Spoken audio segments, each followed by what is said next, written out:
Hey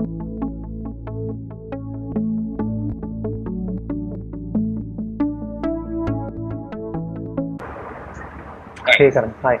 So we have been speaking with Karan, who has received an admit from USC Marshall at 50% scholarship, and he's still awaiting his results from Duke, where he is already interviewed. On the previous videos, we have spoken with Karan about his application strategy and his interview experience at Duke.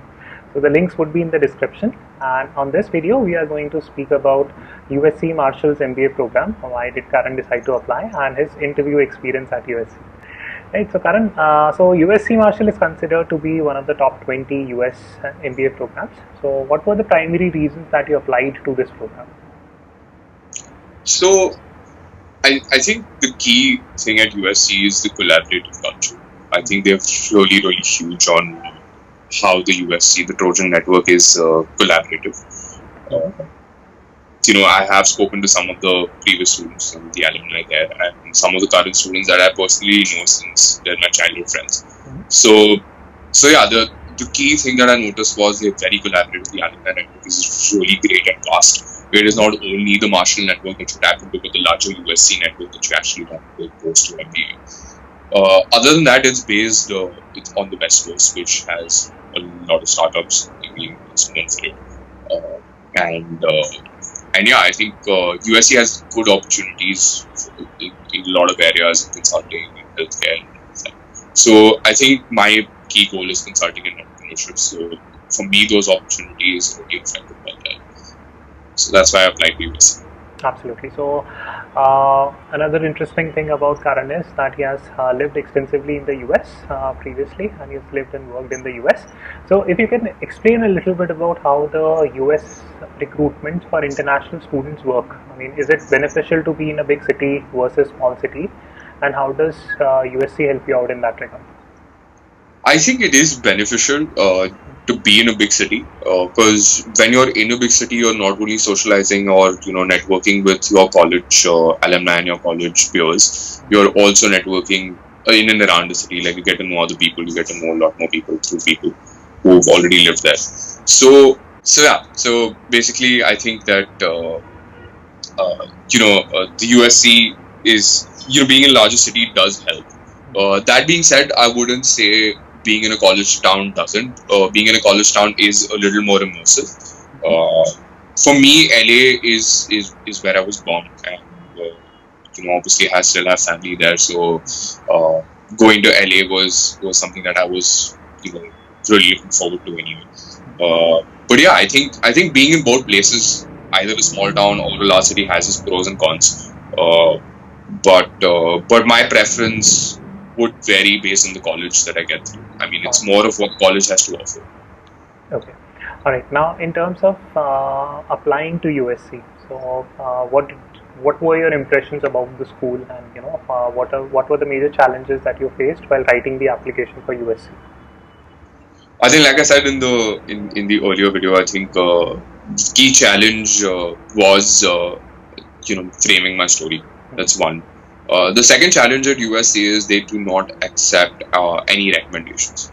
So 0 recommendation from anyone that you worked with or anyone that can vouch for you, and give that second assurance as a third person to the college, saying that, hey, this guy is brilliant, or whatever, this guy is brilliant.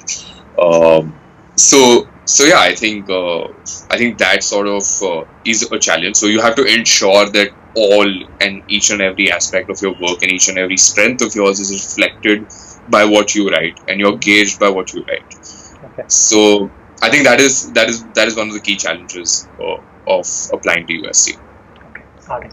Now, speaking a little bit about your interview experience at USC, if you can just walk us through the basics: who conducted it, how long did it last, etc. So my USC interview lasted for about 30-35 minutes, I think. And it was a very casual conversation. I think the interviewer did know my background and had seen my application before, because he was someone who had come. So the questions were not like from my application. Like my questions were in and around something that the possibly an interviewer wouldn't know about. So But it was more on the lines of a conversation. It wasn't too grilling. It was a very casual conversation. Did not go too much into my resume because I think the person thought that my resume was strong is what feedback that I got at the beginning of the interview. Okay. So, they sort of skimmed through my resume and did not deep dive into anything other than the fact that why did I move from entrepreneurship to consulting was the only question, and there was a glaring shift in my experience. So I was already prepared to answer questions for that shift. So yeah, I think that was by far the overall feel of the interview. I think I enjoyed the USC interview. I think it was really fun. Yeah, so that's feedback that I usually get about USC Marshall's interview. That's very chilled out. The person who conducts it is usually chilled out, and they don't stress you out during the interview at all. Yeah. They are not even they don't want to be too thorough with what they are trying to investigate. They have the areas that they want to test out, and they would only ask questions around those areas. So yeah, so Karan, what he said, it absolutely kind of falls in line with the kind of feedback that I'm getting about the school, which is good, right? I mean, it's always beneficial to make applicants comfortable and at ease when they are interviewing. So okay, so now in terms of specific questions that were asked to you, I'm sure that they would have covered the basics, why MBA, why now, etc. Any other questions that you can think of if you were to just give us a list? I think a couple of questions were tell me a time when those sort of questions. So tell me a time when you were leading a team, or tell me a time when you faced a challenge and how you overcame it. These sort of questions were asked. It was pretty general. Like I said, it was more of a conversation. So as you speak, I think I could say that I was also in control of how the conversation went, and it wasn't more like, okay, this person who was talking to me has a lot of questions and I have to answer these questions. So yeah, I think 20 minutes or 25 minutes into the interview, I thought the interview had ended and we were just talking. So yeah, I think there was no oddballs or no other questions that I can really recollect that I would really want to put forward, saying that, hey, this is a question that really stuck with me, or was something that I was not in a position to answer or prepared for. So yeah. Okay, now I've heard very interesting things about the school when it comes to providing entrepreneurial resources. So I'm sure that you would have interacted with a lot of people with entrepreneurial background from USC. So what is your take on the kind of resources that the school offers when it comes to entrepreneurship? I think the key benefit of the school as far as entrepreneurship is concerned is that it's in the Los Angeles area. It is near a lot of startups. I know a lot of people who've started working with startups post their MBA here. A lot of people went to, I think, some tech startups in and around the Bay Area. I know a few who also joined healthcare startups. So yeah, I think it has a lot of opportunities there. It has some really good courses for entrepreneurship. I think if you look up on the website, they're pretty up and out there about what kind of courses do they offer. Okay. So yeah, I think they're a pretty good school, and more than anything else, I think it's the network. Again, I stress on the network because I think by far to all the schools that have applied and read about. I think USC is one of the schools that is strongest on the network, is what I understand from a lot of people.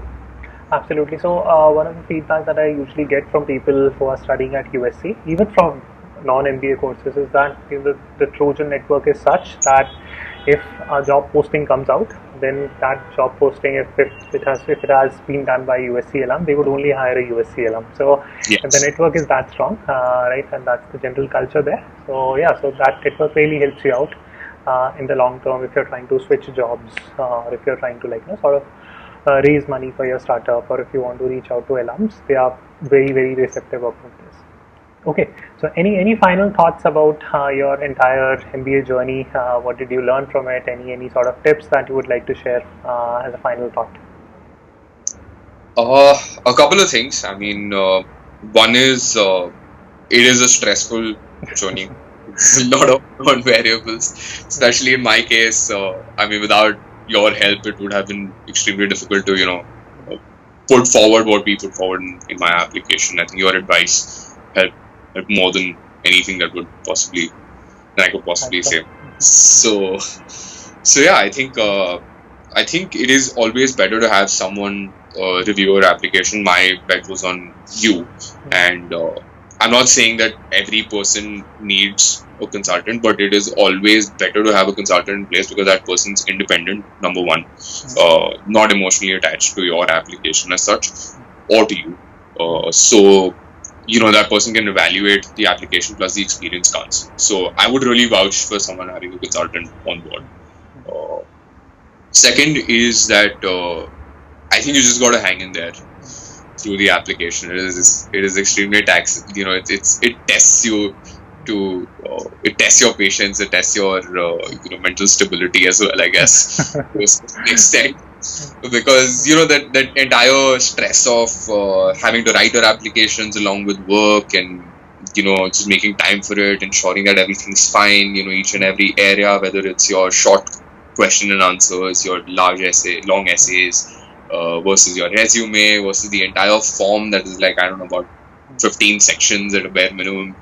So yeah, it's a lot of work, but it pays off at the end. I think it's good. Absolutely, man. Thank you so much for the kind words. Really appreciate it. And best of luck with the Duke result. I'm sure that we'll hear positive news, and we will update that in the section in our video section as well. So yeah, thank you so much, man. Really appreciate it. Thanks, Akshat.